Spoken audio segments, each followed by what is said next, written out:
The Power of Four is the first book in the Legacy of the Goddess series. It is a tale of fantasy, magic, and adventure, set in ancient Egypt in the mythical village of Natan on the banks of the great sacred river. Chapter 4. The Story of Shyla. You spend so much time talking to strangers. How can you talk to people you don't know? Asked Shyla's aunt, Hibat. What is wrong with that? I have no one to talk to. There is only work to do here, said Shyla. You forget your father. He will get angry if he hears that you talk to people who don't know you, warned her aunt. Shyla felt rebellious. She longed to be free of people who expected her to work. Even a single moment of happiness was not given to her. It was not tolerated by her family. She felt trapped and longed for companionship and support. She liked Arya from far. She watched the students who studied with her, looking happy and relaxed. She longed to be like that. She envied Ezra, how lucky he was to have a mother like that, who cared so much for him. She wanted to be part of that family. Her aunt, Haybeth, was well meaning and loved Shyla, but was afraid of her father. She worked hard and had little time for anything else. She rarely looked happy. Shyla wanted to be happy, to possess beautiful things, to meet people and talk to them. She wanted to be someone important, someone people would look up to, be recognized for her knowledge and skills. She hated having to hide and not reveal her true self to the world. Most of all, she wanted a companion, someone in whom she could confide. She told herself that one day she will be happy with her own family and that she will make her Aunt Haybeth happy too. The thought kept playing in her head, and she almost did not notice the hard work she did all day. Shaila's mother had left them when she was small. She had little recollection of her. It was her mother's sister who looked after her, but she was a woman of modest means, so she did not want Shaila to lose her jewelry that her mother had left for her. Shaila, your jewelry is lying everywhere, said her aunt. Do you have to wear all your jewelry? It attracts the wrong attention, scolded her aunt. Shaila wore a beautiful necklace with an Ankh amulet in gold that belonged to her mother. She braided her long black hair to the side. She liked people and loved to talk to them. People liked her. She had a friendly and helpful nature. Women admired the way she dressed and asked for her help in dressing for special occasions. She helped them to dress with care. When they looked good too, it made Shaila happy. She was eager to help them.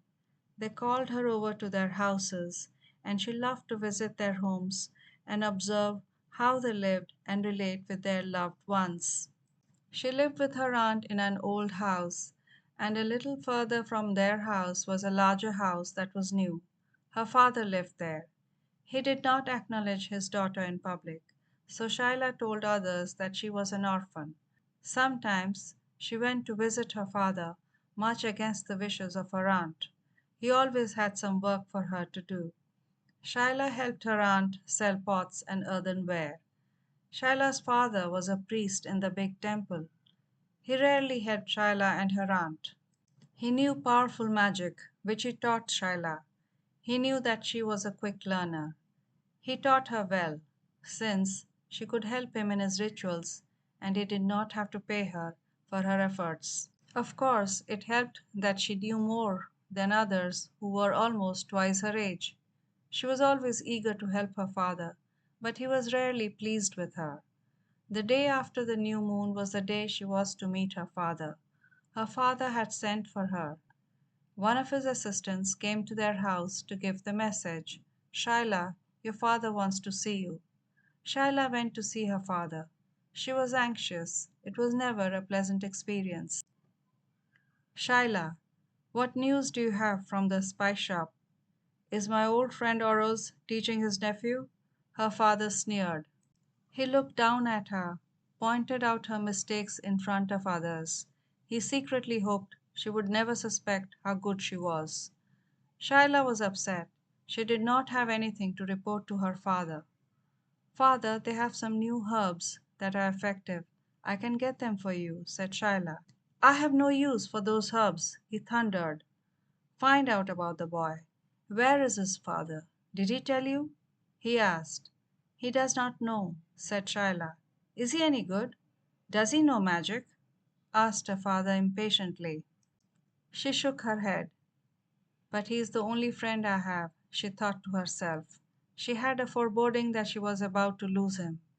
The magician could read her thoughts. Ah, you think he will find out about you. Let him.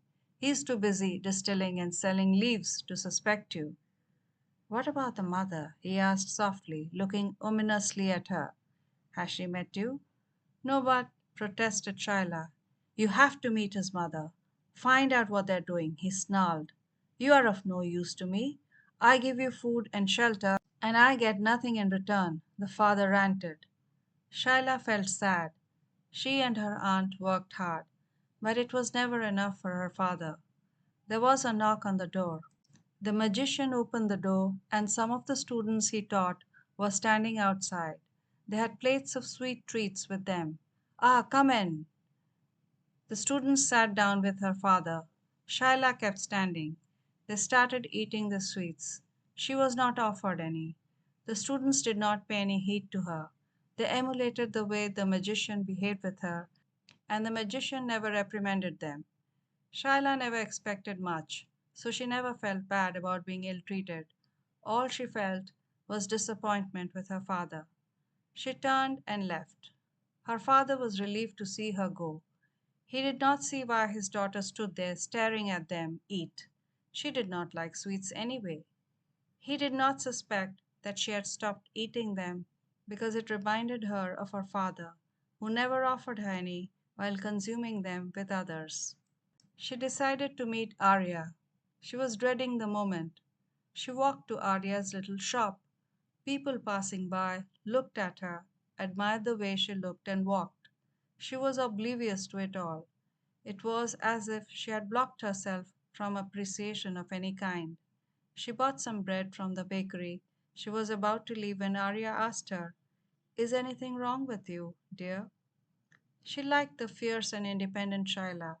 She reminded Arya of her younger self when she was 15. She felt Shyla was vulnerable, living and working hard with her aunt without any help. She could sense the magic in her, but had to wait till Shyla came to her to learn. She could not force anything on her. She knew Ezra liked her, but she had decided not to ask Ezra about it. Her son was a perceptive boy and may get suspicious if she asked too many questions. She could see Shyla was popular, but she felt an underlying sadness in the girl, which seemed to have intensified today. She wondered if the full moon had something to do with it. Come inside, Arya invited. Soon Shyla was sitting in the famous altar room that people talked about and sipping hot tea and bread. Shyla thought this was going to be easy, and in no time she can get for her father what he wants. Do you teach healing and other arts? Asked Shyla. I do, yes. Would you like to learn? Said Arya. Why do you look so worried? I was not sure whether you would take me as a student. I can pay, hesitated Shyla. Arya nodded. When should I come? I have to work with my aunt in the mornings, said Shyla. In the beginning, I expect you to join the other students in the afternoon and evenings of full moon and new moon nights. Later, if you are interested, you can assist me with my work, said Arya. It is kind of you to take me as your student. Thank you, said Shyla. Shyla left. She was sure her father would be happy with her. As she walked out, she saw Ezra entering the house. She quickly slipped away, out of sight. Thank you for listening. This was a chapter from The Legacy of the Goddess, Power of Four. Tune in every Friday for a new chapter. You can also buy the whole book right now. Visit legacyofthegoddess.gumroad.com to buy The Power of Four in both written and audio format, as well as a special discounted bundle.